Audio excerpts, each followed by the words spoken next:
April 19, 1943. London, England, 02:17 in the morning. The rain has not stopped for 3 days. Water pools in the craters left by last night's bombing, reflecting the dim yellow glow of streetlights that flicker like dying candles. Inside a small windowless room in a Ministry of Defense building, 3 men sit around a table, covered in maps, coded messages, and photographs of dead men. The air is thick with the smell of stale coffee and wet wool. No one speaks. The silence is not comfortable. It is the silence of men who know they are about to do something no soldier has ever done. Major William Martin, British Royal Marines, sits at the head of the table. He is not alive. His photograph lies in the center of the table, a young man with a calm face, blonde hair, and eyes that do not look at the camera. His real name is not Martin. His real life was not as a major. His real death was not heroic. He was a homeless man from Cardiff, found dead in a London hospital after drowning in the Thames. His body is in a refrigerated drawer, 3 floors below this room. His name will never appear in any official record. His death will never be mourned by anyone except the men in this room. The mission is simple and impossible. Use this dead man to save thousands of living ones. Operation. Mincemeat is not a code name. It is a description. The plan is to dress Martin's body as a British officer, plant false documents on him, and drop him into the sea off the coast of Spain. The documents will claim that the Allies are planning to invade Greece and Sardinia, not Sicily. If the Germans believe this, they will move their forces away from Sicily. If they move their forces away from Sicily, the real invasion will cost fewer lives. If it costs fewer lives, the real invasion will succeed. If it succeeds, thousands of soldiers will go home after the war instead of in wooden boxes. But it will only work if the Germans believe that Martin is real. If they suspect he is a plant, if they find one inconsistency in his story, if they notice one wrong detail in his uniform or one false word in his papers, the entire operation fails. The invasion will be bloodier. The Allies will lose more men. The war may last longer. The cost of one small mistake is measured, not in gold or medals, but in the lives of thousands. Major Ewan Montague, the man leading this operation, stares at the photograph of Martin. He is not a spy. He is a barrister, a lawyer from London, recalled to active duty because he speaks German and knows how to write convincing lies. He has read every report, every photograph, every detail about the real Major Martin, the man whose identity they are stealing. He knows Martin's birth date, his parents' names, his favorite books, his last words. He knows the exact shade of blue in Martin's eyes. He knows the size of his shoes. He knows everything except what Martin would have said if he were alive and sitting in this room. Montague looks at his assistant, Captain Charles Cholmondeley, a quiet man from Yorkshire with a mind for detail. Cholmondeley has already checked the uniform, the rank insignia, the leather of the wallet, the handwriting on the letters. He has checked the weather, the tides, the currents. He has checked the route the body will take from the refrigerated drawer to the Spanish coast. He has checked the exact angle at which the body will float in the water. He has checked everything except one thing: whether the Germans will believe that a dead man is real. The third man, Lieutenant Commander Ian Fleming, sits quietly in the corner. He is not officially part of the operation. He is an intelligence officer with a wild imagination. He is here because he invented the idea of using a dead body to deceive the enemy. He is here because he knows that sometimes the most unbelievable lie is the one that works. Fleming is not thinking about Martin. He is thinking about the documents. He is thinking about the love letters, the bank statements, the cinema ticket stubs, the photograph of the girl. He is thinking about how to make Martin's life so real that even the most suspicious German officer will believe in it. Montague speaks first. His voice is quiet, but it cuts through the silence like a knife. We need a man who could have been anywhere, a man who could have died anywhere, a man whose death would not raise questions, a man whose life would not be missed. Cholmondeley nods. He has already chosen Martin. Martin is perfect. He has no family. He has no friends. He has no history that can be checked. He is a ghost. He is a shadow. He is the only man who can do this job. Fleming speaks next. His voice is calm, but there is a fire in his eyes. We need to give him a story. Not just a name, not just a rank, a life, a woman, a family, a past, a future. We need to give him a reason to be on that submarine, a reason to carry those documents, a reason to die. Montague nods. He knows what Fleming means. They need to create a man who is so real that even the Germans will believe in him. They need to create a man who is so real that even they, sitting in this room, will forget that he is dead. But Cholmondeley hesitates. He pulls out a small, faded photograph from his pocket. It is of a little girl, no more than 5 years old, standing in front of a cottage. He looks at it for a long moment, then puts it back. "I have a daughter," he says quietly. "She does not know what I do. She thinks I work in an office. If she knew I was planning to use a dead man to win a war, she would not understand. She would not know that every mistake I make here could mean more men die. More fathers never come home. More daughters lose their fathers." Montague looks at him. He knows Cholmondeley's daughter. He has seen her photograph on his desk. He knows that Cholmondeley worries about her every day. "I have a son," Montague says. "He is 6 years old. He does not know what I do either. He thinks I am a lawyer. He thinks I go to court and argue cases. He does not know I am here, planning to use a dead man to win a war. He does not know that if I make a mistake, more children lose their fathers." Fleming says nothing. He just listens. He knows that the weight of this operation is not just on the documents, the uniforms, the photographs. It is on the men who sit here, who worry about their children, who fear that their children will never understand what they did. Montague looks at the photograph of Martin again. He knows that Martin never had a child. He never had a family. He never had a future. But he will have a purpose. He will save thousands of children who will have fathers, thousands of wives who will have husbands, thousands of families who will have a future. But there is more. Montague remembers his best friend, John, who died on a previous operation. He remembers the telegram, the funeral, the silence in the office. He remembers how John's wife never looked at him the same way again. He remembers how John's son stopped playing with him after that. He remembers the weight of that mistake. He knows that if this operation fails, more families will suffer the same pain. More children will lose their fathers. More wives will lose their husbands. More men will never come home. He looks at the photograph of Martin again. He knows that Martin never had a child. He never had a family. He never had a future. But he will have a purpose. He will save thousands of children who will have fathers, thousands of wives who will have husbands, thousands of families who will have a future. The plan is simple and impossible. Use a dead man to save thousands of living ones. The details are impossible and simple. Find the perfect body. Create the perfect story. Plant the perfect documents. Drop the body in the perfect place. Make the Germans believe that a dead man is real. The cost of failure is measured not in gold or medals, but in the lives of thousands. The room is silent again.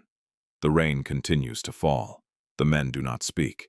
They do not move. They just sit and think about the dead man who will save thousands of living ones. The operation is not called mincemeat because it is easy.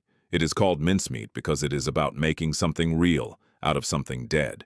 It is about making something possible out of something impossible. It is about making something true out of something false. The dead man is not a hero. He is a tool. He is a weapon. He is a lie. He is a story. He is a man who never lived but will save thousands who did. The men in the room know that they are about to do something that no soldier has ever done. They are about to use a dead man to win a war. The rain continues to fall. The silence continues to grow. The dead man waits in the refrigerated drawer. The living men wait in the room. The war waits outside. April 25th, 1943, London, England, 11:44 in the morning. The rain has finally stopped. Sunlight cuts through the broken clouds, casting long shadows across the Ministry of Defense building. Inside the same windowless room, the air is thick with the smell of ink, leather, and the faint scent of a woman's perfume. The table is covered in photographs, letters, and small objects. A silver locket, a cinema ticket stub, a pair of cufflinks, and a photograph of a young woman with soft eyes and a gentle smile. Major Ewan Montague sits at the head of the table, staring at the objects as if they hold the answer to a riddle that could save thousands of lives. Captain Charles Cholmondeley stands beside him, holding a leather wallet in his hands. The wallet is worn, the edges frayed, the inside filled with carefully forged documents. Bank statements, a train ticket, a receipt from a London restaurant, and a love letter. The letter is addressed to a woman named Pam, signed with the name Bill. The handwriting is perfect, matching the style of the real Major Martin, whose handwriting samples Montague has studied for hours. The letter is filled with small details. A mention of a rainy night, a shared memory of a walk in Hyde Park, a promise to return home soon. Every word is designed to make the Germans believe that Martin was a real man with a real life. Lieutenant Commander Ian Fleming sits quietly in the corner, his eyes scanning the objects on the table. He is not thinking about the documents or the wallet. He is thinking about the photograph of Pam. He is thinking about the locket, the cufflinks, the cinema ticket stub. He is thinking about how to make Martin's life so real that even the most suspicious German officer will believe in it. Montague speaks first. His voice is quiet, but it cuts through the silence like a knife. We need to give Martin a story. Not just a name, not just a rank, a life, a woman, a family, a past, a future. We need to give him a reason to be on that submarine, a reason to carry those documents, a reason to die. Cholmondeley nods. He has already chosen Pam. She is a real woman, a secretary from London, who agreed to help with the operation. She has no idea that her photograph and her name will be used to deceive the Germans. She does not know that her life will be used to save thousands of soldiers. She does not know that her photograph will be found on the body of a dead man. Fleming speaks next. His voice is calm, but there is a fire in his eyes. We need to make Martin's life so real that even we believe it. We need to make him so real that even we forget that he is dead. Montague nods. He knows what Fleming means. They need to create a man who is so real that even the Germans will believe in him. They need to create a man who is so real that even they, sitting in this room, will forget that he is dead. But Cholmondeley hesitates. He pulls out a small, faded photograph from his pocket. It is of a little girl, no more than 5 years old, standing in front of a cottage. He looks at it for a long moment, then puts it back. I have a daughter, he says quietly. She does not know what I do. She thinks I work in an office. If she knew I was planning to use a dead man to win a war, she would not understand. She would not know that every mistake I make here could mean more men die. More fathers never come home. More daughters lose their fathers. Montague looks at him. He knows Cholmondeley's daughter. He has seen her photograph on his desk. He knows that Cholmondeley worries about her every day. I have a son, Montague says. He is 6 years old. He does not know what I do either. He thinks I am a lawyer. He thinks I go to court and argue cases. He does not know I am here, planning to use a dead man to win a war. He does not know that if I make a mistake, more children lose their fathers. Fleming says nothing. He just listens. He knows that the weight of this operation is not just on the documents, the uniforms, the photographs. It is on the men who sit here, who worry about their children, who fear that their children will never understand what they did. Montague looks at the photograph of Pam again. He knows that Pam never met Martin. She never knew him. She never loved him. But her photograph will be found on his body. Her name will be mentioned in his letters. Her life will be used to deceive the Germans. Her life will be used to save thousands of soldiers. Montague remembers his best friend John, who died on a previous operation. He remembers the telegram, the funeral, the silence in the office. He remembers how John's wife never looked at him the same way again. He remembers how John's son stopped playing with him after that. He remembers the weight of that mistake. He knows that if this operation fails, more families will suffer the same pain. More children will lose their fathers. More wives will lose their husbands. More men will never come home. He looks at the photograph of Pam again. He knows that Pam never had a child. She never had a family. She never had a future. But she will have a purpose. She will save thousands of children who will have fathers, thousands of wives who will have husbands, thousands of families who will have a future. The plan is simple and impossible. Use a dead man to save thousands of living ones. The details are impossible and simple. Find the perfect body. Create the perfect story. Plant the perfect documents. Drop the body in the perfect place. Make the Germans believe that a dead man is real. The cost of failure is measured not in gold or medals, but in the lives of thousands. The room is silent again. The sunlight continues to cut through the broken clouds. The men do not speak. They do not move. They just sit and think about the dead man who will save thousands of living ones. The operation is not called mincemeat because it is easy. It is called mincemeat because it is about making something real out of something dead. It is about making something possible out of something impossible. It is about making something true out of something false. April 30th, 1943, HMT Seraph. Off the coast of Spain. 04:22 in the morning. The submarine rolls heavily in the 4-foot swell, her black hull barely visible against the dark Atlantic water. The air inside is thick with diesel fumes, sweat, and the faint, unmistakable smell of formaldehyde. In the forward torpedo room, Major William Martin lies in a refrigerated canister, dressed in the uniform of a Royal Marines officer. His pockets are filled with the life they created for him. Love letters from Pam, a cinema ticket stub, a silver St. Christopher medal, a photograph of his fiancée, and the sealed briefcase containing documents that could change the course of the war. The canister is sealed. The body is ready. The moment of truth has arrived. Lieutenant Norman Jewell, commander of Seraph, stands in the control room, watching the depth gauge and the compass. He is 32 years old, a career submariner from Devon, with a wife and 2 young daughters waiting at home. He has sunk German ships. He has dodged depth charges. He has survived patrols that killed entire crews. But he has never launched a corpse before.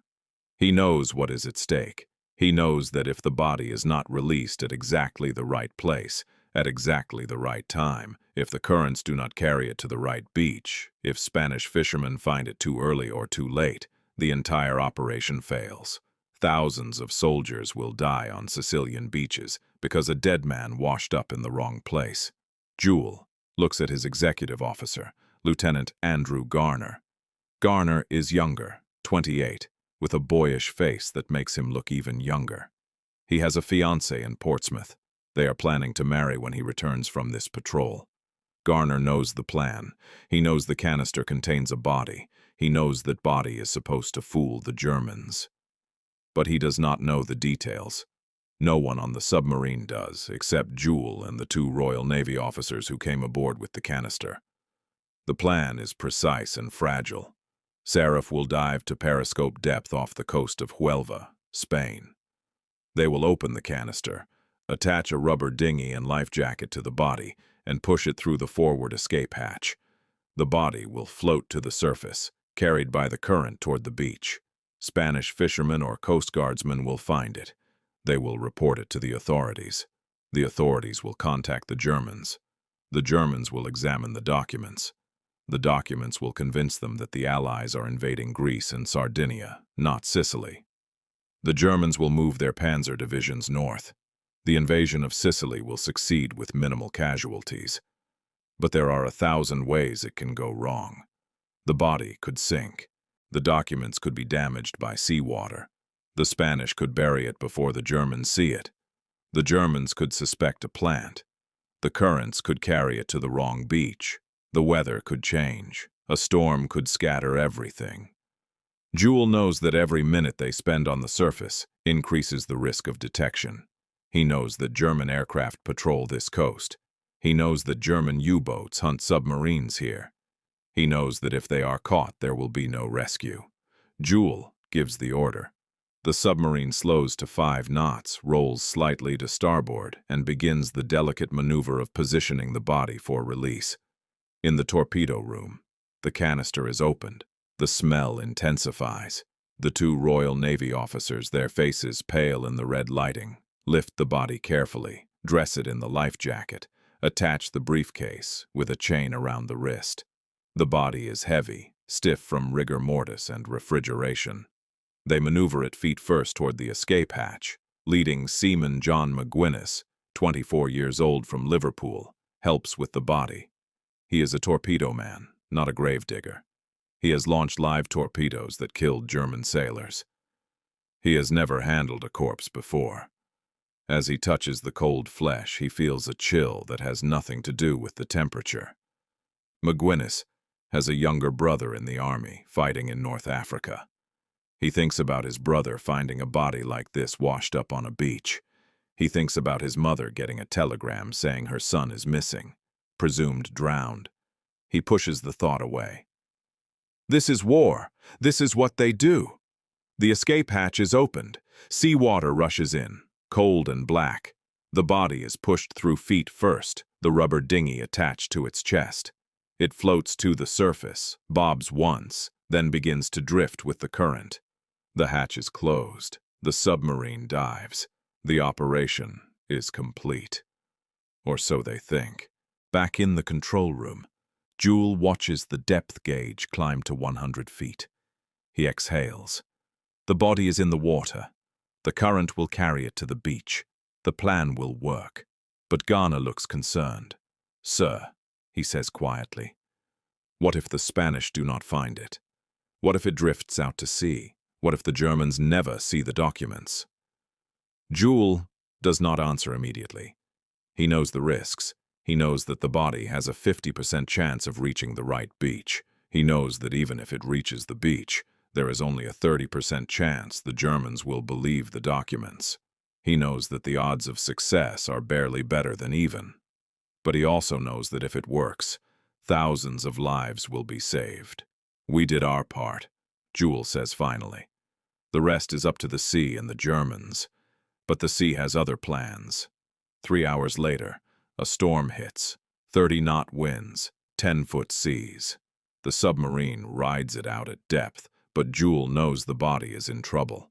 The rubber dinghy could tear, the life jacket could slip, the briefcase could fill with water and sink. Every man on the submarine feels the weight of that possibility.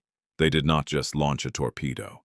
They launched a man's life, a man's story, a man's purpose, and now the sea could take it all away. Garner breaks the silence. "Sir, what if they find the body, but the documents are ruined? What if they suspect it is a plant?" Jewel thinks about his daughters. He thinks about the beach they played on last summer. He thinks about how the sea can be gentle one day and deadly the next. He thinks about how the same sea that carried children to shore now carries a dead man to his destiny. "Then we have killed thousands of men with the best intentions in the world," Jewel says quietly. The storm rages for 12 hours. The submarine rides it out. The crew waits. No one sleeps. No one eats. They just listen to the sea pounding the hull and wonder if their mission just failed. At 1847, a faint signal comes over the radio. Encoded from London. Body recovered by Spanish authorities. Jewel exhales. The first hurdle is cleared, but the real test is just beginning.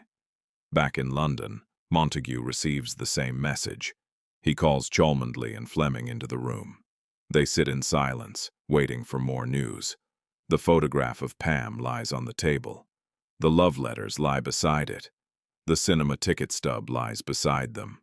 All of it could be at the bottom of the Atlantic. All of it could be in German hands. All of it could change the war. Cholmondeley looks at the photograph of his daughter again. He thinks about her future. He thinks about the future of thousands of other daughters.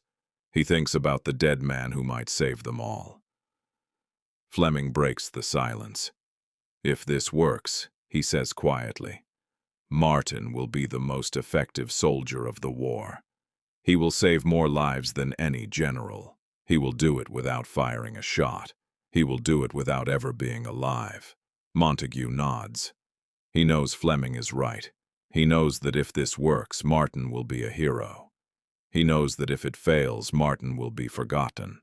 He knows that either way, the real hero is the homeless man from Cardiff whose body lies on a Spanish beach. The waiting continues. The storm continues. The war continues. The dead man drifts toward his destiny.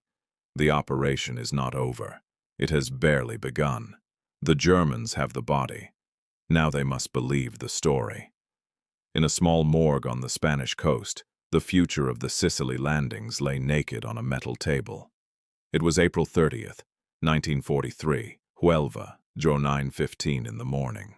A storm had just ripped through the night. Fishermen went out at first light and came back with something the war had been waiting for. A British officer in a life jacket, chained briefcase on his wrist, face intact, uniform spotless, lungs full of seawater. To the Spanish doctor, he was just another drowned airman. To Berlin and London, he was a loaded gun. The briefcase was the problem. Dark leather, worn, locked, handcuffed to the corpse. Neutral Spain pretended to hesitate. Officially, it belonged to Britain. Unofficially, everyone in that room knew exactly who else would be very interested. The Germans in Spain moved fast. Their man in Huelva watched the Spanish authorities argue, then helped them reach the obvious conclusion. Open it quietly, put everything back, pretend nothing happened. A table was cleared in a back room. A lamp swung over leather and paper. A nervous Spanish official looked away, while a German intelligence officer slid a blade under the flap of a sealed envelope. Inside was everything they dreamed of and everything that should have scared them. Personal letters between British generals, references to landings in Greece and Sardinia. Sicily mentioned only in passing as a diversion. Dates, units, names. Enough detail to feel real, not enough to look theatrical. The kind of thing a harried staff officer might stuff into a briefcase on the way to an airfield. Then the personal debris that makes or breaks a lie. A photograph of a woman called Pam. Love letters full of very small, very human arguments about dresses, cigarettes, and cinema seats. A bank overdraft. A club bill. Theater tickets. A key with no tag. A letter from father with exactly the right mix of pride and worry. None of it screaming spy, all of it whispering, "This man existed." In Madrid and then Berlin, the documents landed on the desk of a senior Abwehr officer named Karl-Heinz Baer. He had spent the war, drowning in rumors and half-truths. He had seen double agents, forged messages, clumsy British tricks that insulted his intelligence. When he read Martin's papers, every instinct shouted two words at once: perfect and dangerous. Baer turned one letter over in his hands. The creases were worn where a pocket would fold it. There were faint stains from fingers, a smear that might have been sweat or seawater. He held an envelope to the light and saw where it had been opened and resealed. Sloppy Spanish work or deliberate British theater? If this is a plant, he thought, it is the best one I have ever seen. He put that thought in a box and closed it. He knew how this would play. If he called it fake and it was real and the Allies landed where the letter said and Germany was caught flat-footed, he would be finished. If he called it real and it was fake and the Allies landed somewhere else, he would still be wrong. But one of those wrongs cost less than the other. The worst kind of choice. Decide which disaster you prefer. In London, Montague and his team had no transcripts, no windows into that room. All they saw were ripples, Luftwaffe reconnaissance flights shifting away from Sicily and toward Greece. A panzer unit originally assigned to Sicily, quietly rerouted north. A change in tone in German traffic, a different set of place names appearing in orders. It was like listening to a conversation through a wall and trying to guess the words from the pauses. When the first confirmed order moving German forces out of Sicily was intercepted, Montague read it in silence. He had imagined this moment 100 times, and now that it was here, it did not feel like victory. It felt like relief and something darker. The realization that their lie had just become real enough to kill men in the wrong place. "It is working," he said finally. Cholmondeley sat down hard. In his mind he saw two scenes at once: German tanks loading onto trains bound for Greece, and his own daughter standing in front of their cottage, holding a skipping rope. Somewhere between those two images was the dead man on a Spanish beach, pulling steel and fuel and guns away from Sicilian sand. In Berlin, Baer signed his name under an assessment. Documents credible. Main Allied effort, likely in Greece. Sicily, secondary. His pen did not tremble, but his stomach did. Years later, after the war, when he would read Western accounts of Operation Mincemeat, he would recognize his own blind spot on the page and feel the old burn of professional shame. He had seen the trap and still walked into it. On July 10, 1943, Allied troops ran up through Sicilian surf under machine gun fire and mortar bursts. Men died. But the reception was lighter than it should have been. There were gaps in the line where German armor could have been. Squadrons of Stukas that might have been overhead were still sitting on Greek airfields, waiting for an invasion that never came. On one beach, an American from Ohio tripped and fell just as a machine gun cut a line through the air where his chest had been a second earlier. He would never know that the difference between being in that bullet's path and lying face down in a Sicilian ditch was partly decided months earlier on a Spanish autopsy table over a briefcase chained to a dead man's wrist. In Huelva, the man in the uniform of Major William Martin, Royal Marines, was buried with full military honors, British flag on the coffin, a Spanish priest reading prayers, a stone carved with a rank he never held, and an age that was not quite his. Tourists would walk past that grave for decades without knowing that they were looking at one of the most effective weapons used in the Mediterranean War. The real man from Cardiff, whose lungs had filled with Thames water before any of this began, never knew he had been drafted after death. His father never received a letter saying, "Your son helped win the war." His name stayed in a locked file, his story officially untold, until long after most of the men he had saved were retired with grandchildren. There is no medal for being a perfect corpse, no parade for a man whose greatest contribution was to lie convincingly in someone else's uniform while strangers read fake love letters over his dead body. But in the quiet arithmetic that no history book prints, the balance is brutal and simple. One anonymous body on a Spanish beach, several German units sent to the wrong theater, thousands of Allied soldiers who did not die on Sicilian sand. Hundreds of thousands of lives, marriages, children, and old age that were allowed to exist. Because in 1943, for a few critical weeks, Germany believed in a man who never really lived. By the time the war ended, Major William Martin had saved more men dead than most commanders did alive. He never fired a shot. He never shouted "charge." He never even took a breath in the uniform they buried him in. Yet for a few critical weeks in 1943, entire divisions moved because of his orders, and thousands of men walked off Sicilian beaches who might otherwise have stayed there forever. The invisible casualty list war usually counts the dead. Mincemeat is one of the rare operations where the most important numbers are the people who did not die. German armor and aircraft that should have been waiting in Sicily were sitting in Greece and Sardinia, guarding ghosts. Units that might have counterattacked on day one arrived days late, or not at all. Allied casualties in the landings were real and bloody, but every missing panzer battalion, Every absent Stuka squadron was a hole punched in the German defense by a corpse on a Spanish beach. There is no precise ledger that says, Martin saved 5,000 lives here, 10,000 there. History does not work that cleanly.